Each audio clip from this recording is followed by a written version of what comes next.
Audio test 1, 2, 3, 4, 5.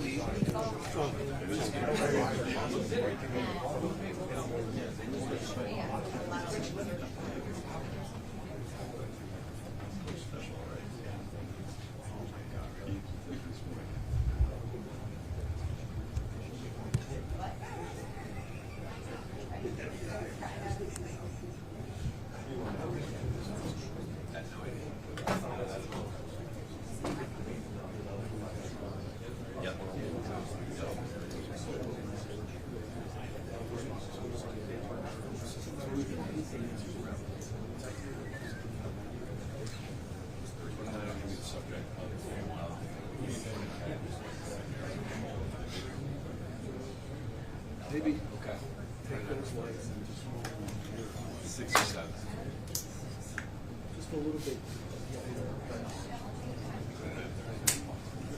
Those lights right now are just. How about the mats?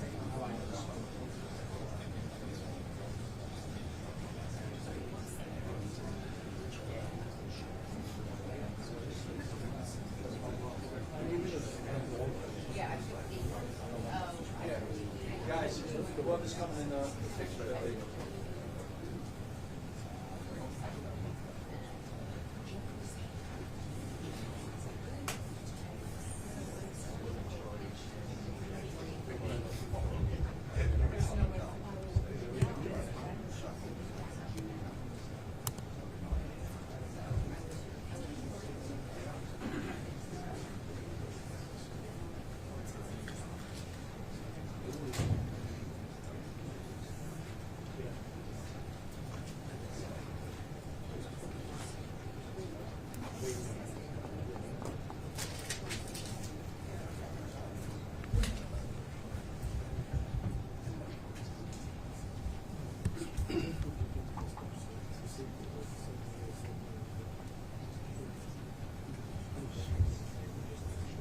Okay, we'll be starting momentarily. Levels are good.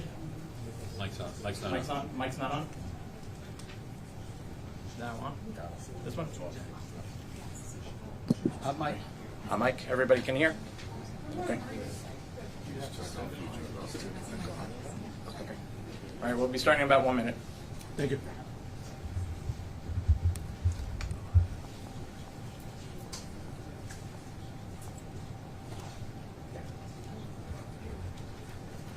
Release will go out immediately after the press conference, okay?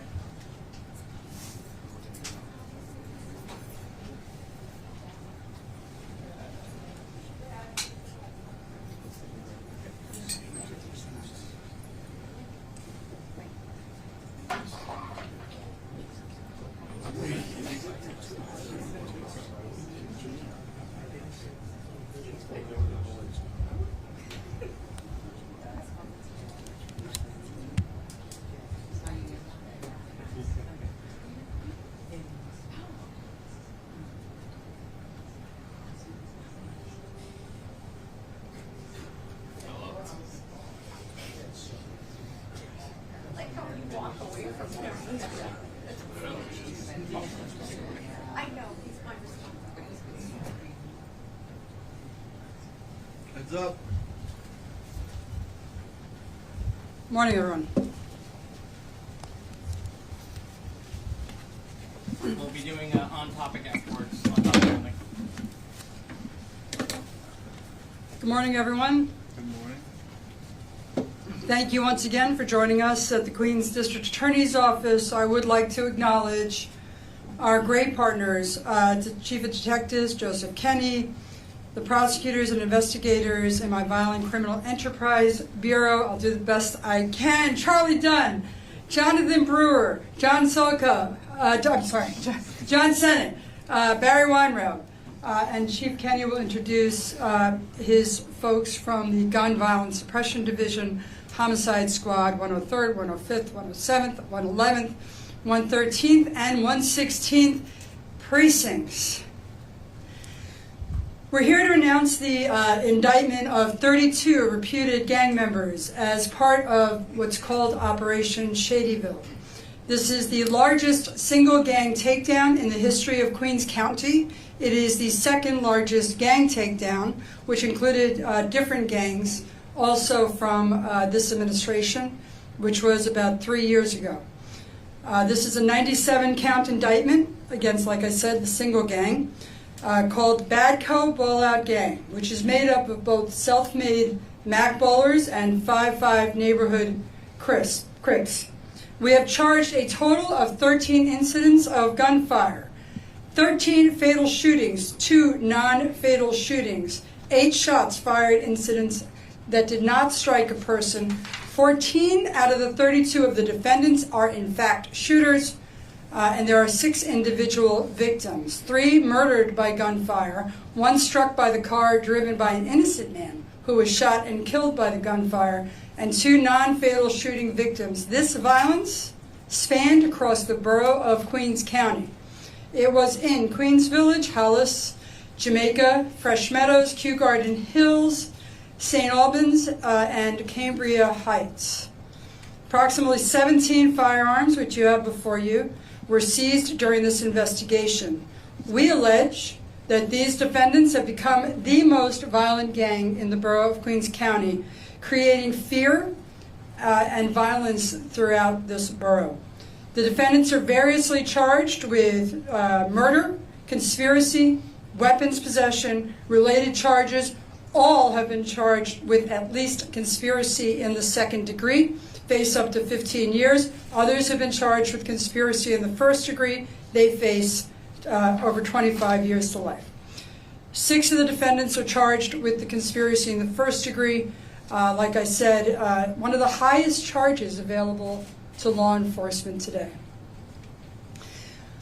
23 of these defendants were apprehended yesterday morning by our partners in the New York City Police Department, while 6 of the other defendants were already incarcerated on other matters. 23 of the defendants were remanded or held on high-dollar bail in court yesterday by Judge Holder and Judge DiBiase. We thank our partners in the judicial system for their efforts.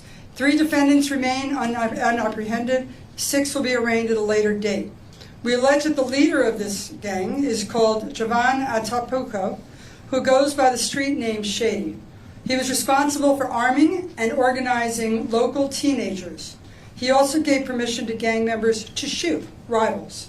The group primarily operated from Atapuco's home in Queens Village. And remember that Queens Village is a quiet residential neighborhood. They called it Shadyville. I refuse to give up the neighborhood. It's called Queens Village, where he stored, procured, and distributed firearms.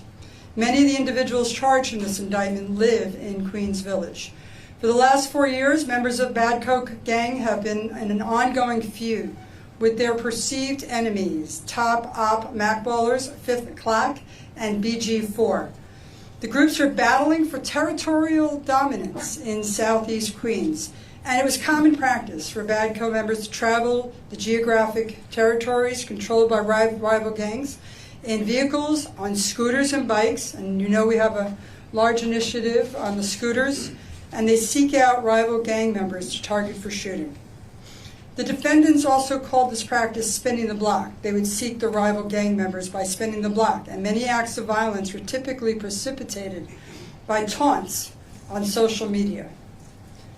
There are also social media provocations meant to lure rivals into Badco territory so that they may be targeted for the acts of violence.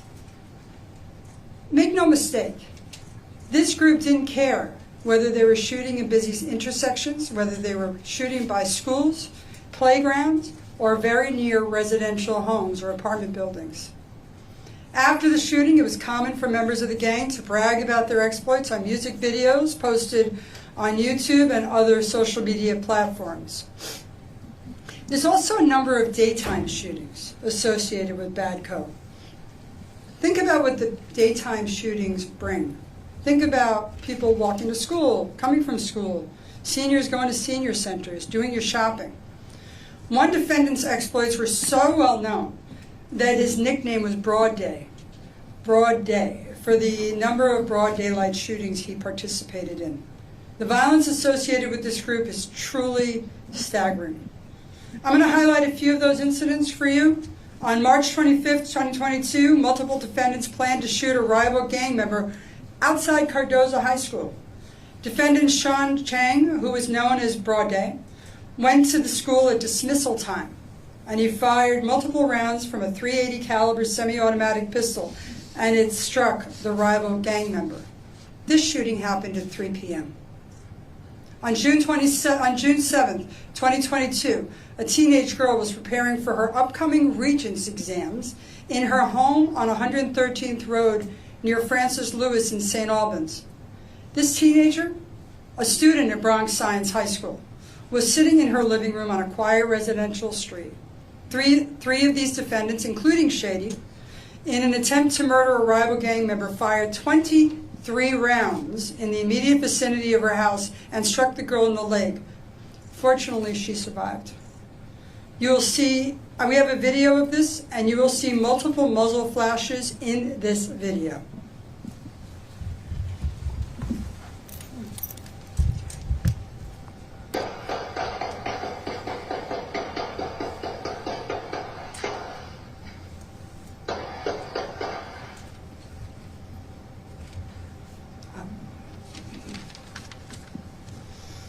By the way, in this indictment, it is 3 fatal shootings, not 13, like I said. So 3 fatal shootings in this indictment. In November 22nd, just a mile from where we stand right now in Kew Garden Hills, these defendants conspired to murder an 18-year-old gang member named Mark Green.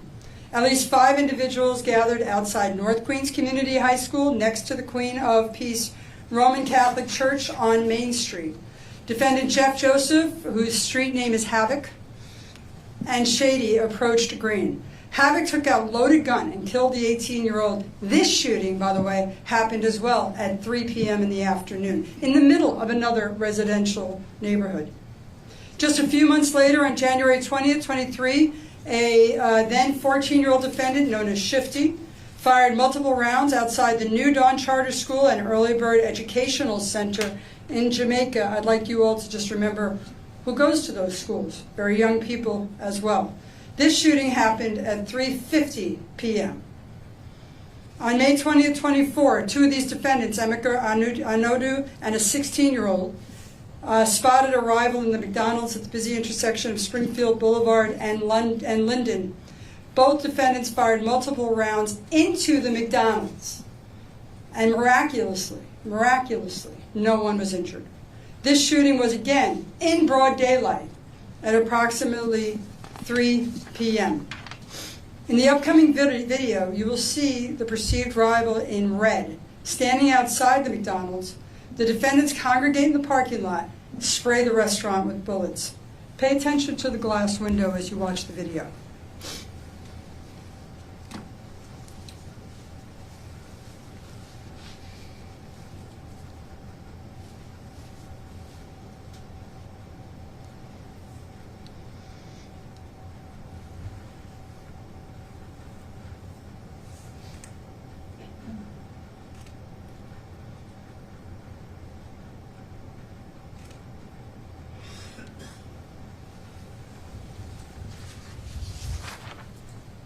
Three o'clock in the afternoon. Perhaps the most tragic incident was associated with in this case happened on September 16th, 2024. A then 15-year-old defendant, after getting into an altercation with a rival gang member near Popeyes on Farmers Boulevard, produced a firearm, pointed it at his rival, and fired the weapon multiple times into the intersection. At that same time, an innocent motorist, not involved, innocent motorist, 66-year-old William Alcindor, was driving his Nissan Rogue eastbound on Baisley Boulevard. The 66-year-old was shot, struck by gunfire, and lost control of his car, which crashed into a 23-year-old woman who was sitting on the sidewalk. Mr. Alcindor died from a gunshot wound to his forehead and 2 in his chest.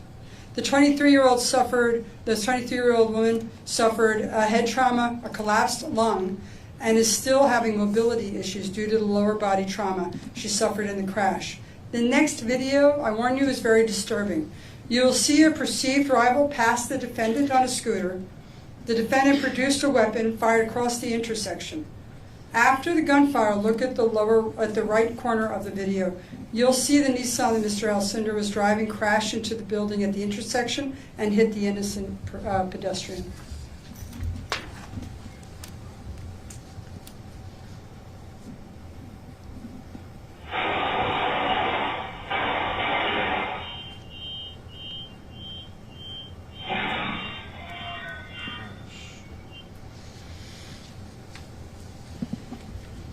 This is the very This is the very definition of senseless violence that produce innocent victims as well. People have nothing to do with this. The members of BADCO were not just targeting rivals either. On January 27th, an adolescent offender who goes by the street name Lucky allegedly took it upon himself to execute another BADCO member, 20-year-old Ike Anadu, whom he believed to be a criminal informant. The victim was invited to the filming of a music video in the vicinity of 86th Drive. The defendant lured Ike to an apartment complex with no working cameras in the vestibule and shot him point blank. Handed the gun to his co-defendant, Seth Mignon, to dispose of the firearm. The gang members apprehended in this case very much knew that they had heat. They knew that we were actively investigating, and they made sure to try and cover their tracks. Our message today is, if you think you can run and hide, think again. You can't. We will find you. We will prosecute you. And we will remove you from the streets long enough to ensure public safety. We have an extraordinary Violent Criminal Enterprise Bureau here at the DA's office and an extraordinary partner in the New York City Police Department. And every single day we think about how to make the streets safer of Queens County for the people who live here, play here, go to school here, go to their mothers and fathers here. They should be allowed to do that in safety. And if you're a gang member who is targeting other gang members or each other, there's going to be innocent victims. We will not allow it. We will investigate and prosecute. I give you now Chief of Detectives, Chief Kenny. Thank you, Madam DA.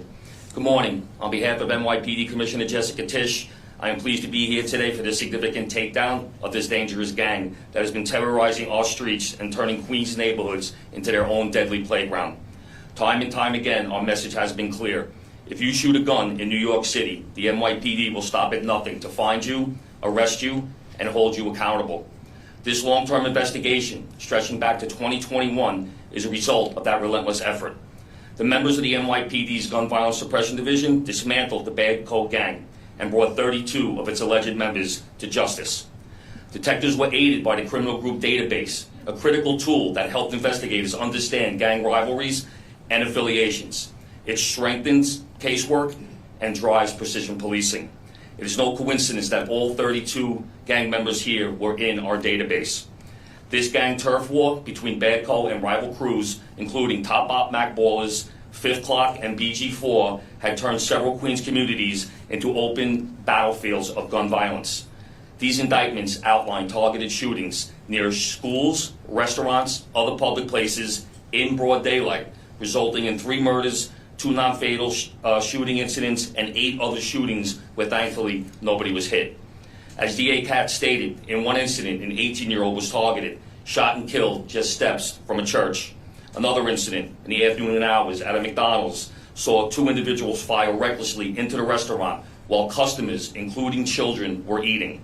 And in another case, a senior citizen was caught in the crosshairs of gang violence while innocently driving his car, his life taken as an unintended target of senseless violence. Several of these defendants are shooting recidivists who have repeatedly shown they are willing to pull a trigger no matter what the cost. As seen in these indictments, most of their victims were teenagers or young adults. These defendants knew exactly what they were doing, and they often bragged about their crimes, showing no regard for human life.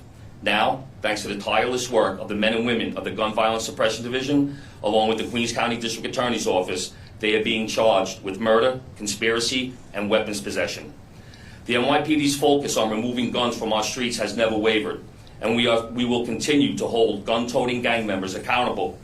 Since January 1st, the NYPD has seized over 5,000 illegal guns, and in this case, 17 guns were seized. This proves that we are not letting up, because every community in every borough deserves the opportunity to thrive without fear. I want to thank Queens County District Attorney Melinda Katz and her team for their continued partnership, the Gun Violence Suppression Division detectives, along with their supervisors, for their brave and meticulous work, and of course, Police Commissioner Tisch for her unwavering leadership. This is the kind of data-driven precision policing that will continue to improve the safety and quality of life for every New Yorker. Thank you.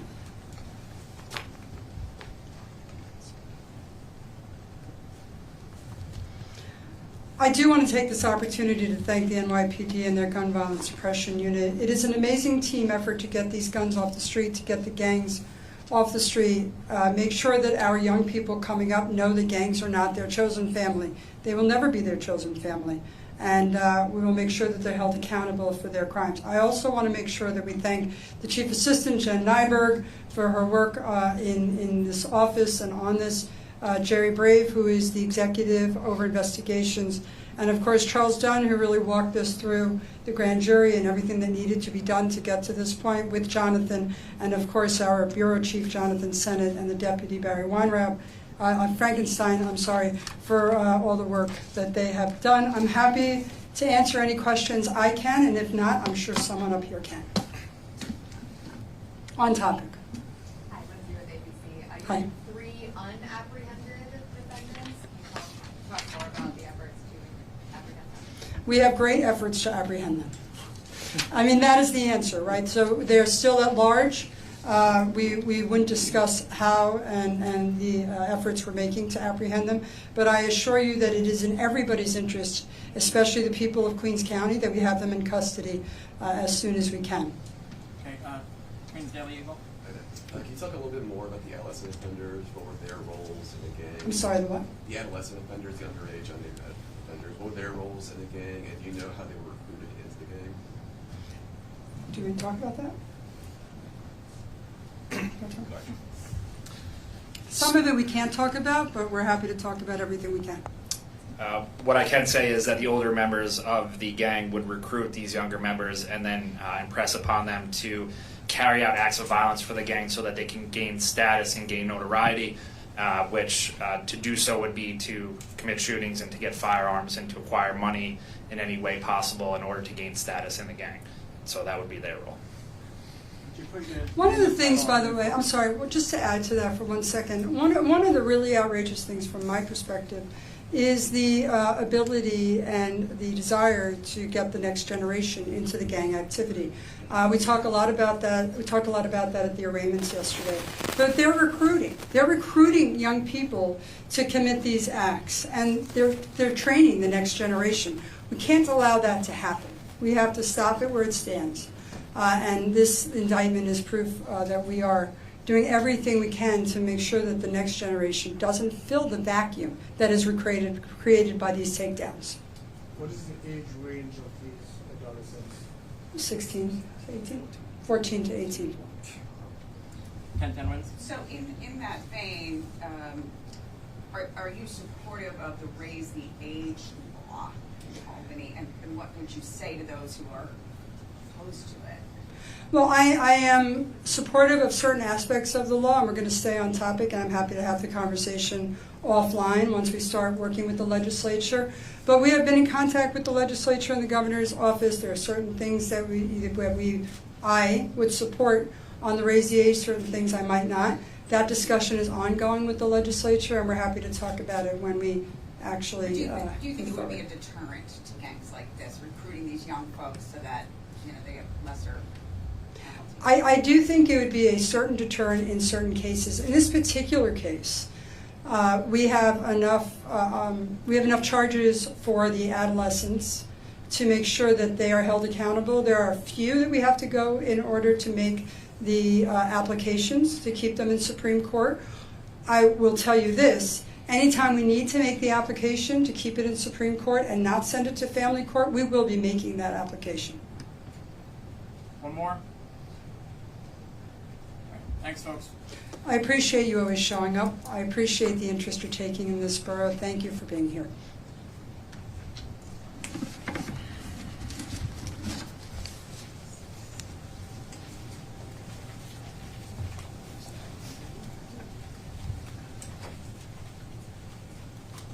the Assistant District Attorney who spoke, Charles, C-H-A-R-L-E-S, Dunn, D-U-N-N. Yes. Do you need me to hold it, or? No, just read the form. Yes, can you read it there without hold? Can't really. No? No, I can send you this as a JPEG. Perfect. I can send this to you as a JPEG. Yeah, if you send the video, send those out.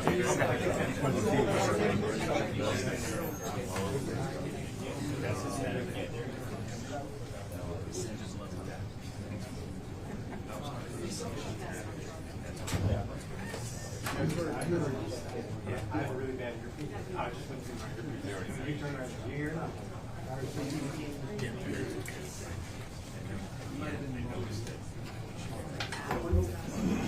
Yeah, it's good.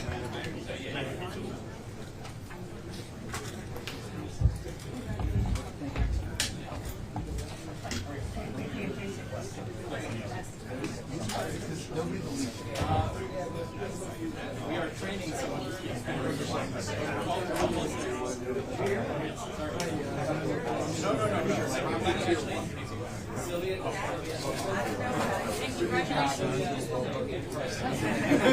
Oh, James, I'm sorry.